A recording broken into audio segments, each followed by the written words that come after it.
శాతం మంది ఫెయిల్ అయిపోవడం కారణం ఏంటి తెలుసా? నాకు అర్థం అవ్వలేదు.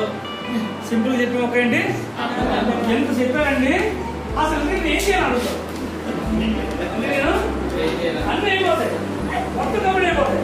ఎందుకు అడుగుతారు ఏం చేయాలా? అదేదో రామాయణం వేసి ఎవరు అర్థం ఎందుకు పెట్టారు? మహానుభావులు ఉన్నారు. చేశాను ఇప్పుడు చెప్పేసాం. ఇవి ఎందుకు కావాలంటే, ఇది కావాలంటే లక్షల ఫారెన్ ట్రిప్, కారు, ఇల్లు కావాలంటే ఇవి చేయాలి.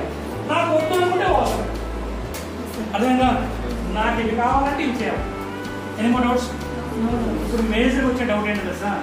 ఎవరైనా కట్ చేసుకుని షూ వేసుకుని మంచి హోందాగా వస్తే ఫస్ట్ ఏమనుకుంటారు, నన్నే ఎడ్యుకేటెడ్ పర్సన్ అని చెప్పేసి అనుకుంటారు.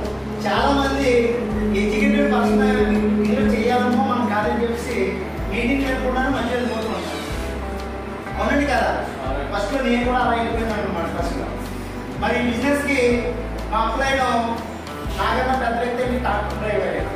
ట్రాక్టర్లో ఏం చేసేవారు? ఎస్కేసేవారు. నేనేంటండి తాపీ మేస్త్రి ఏం చేస్తాం?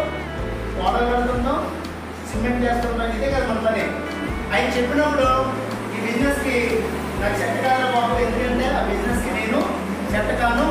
ఎందుకంటే ఇందులో ఈ ఆశలన్నీ మన ఏరియాలో ఏంటి, ఈ ఆశలన్నీ కూడా మన ఏరియాలో చెప్పాం. ఎందుకంటే ఈ బిజినెస్లో మంచి చాలు. సో ఎక్కువ టచ్ చేస్తాం. సో ఎందుకు ఇవన్నీ మీకు చెప్పిస్తానంటే, ఎక్కువ శాతం మంది ఫెయిల్ అయిపోవడం కారణం ఏంటి తెలుసా? నాకు అర్థం అవ్వలేదు. సింపుల్ చెప్పి ఒకేంటి ఎంత చెప్పారండి, అసలు నేను ఏం చేయాలని అడుగుతాను. నేను అన్నీ అయిపోతాయి, మొత్తం కబడి అయిపోతాయి. ఎందుకు అడుగుతారు ఏం చేయాలా?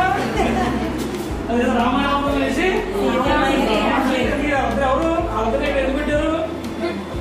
మహానుభావులు ఉన్నారు. చేశాను ఇప్పుడు చెప్పేసాం. ఇవి ఎందుకు కావాలంటే, ఇది కావాలంటే లక్షల ఫారెన్ ట్రిప్, కారు, ఇల్లు కావాలంటే ఇవి చేయాలి. నాకు వద్దు అనుకుంటే అవసరం. అర్థమైందా? నాకు ఇవి కావాలంటే ఇవి చేయాలి. Any more doubts? ఇప్పుడు మేజర్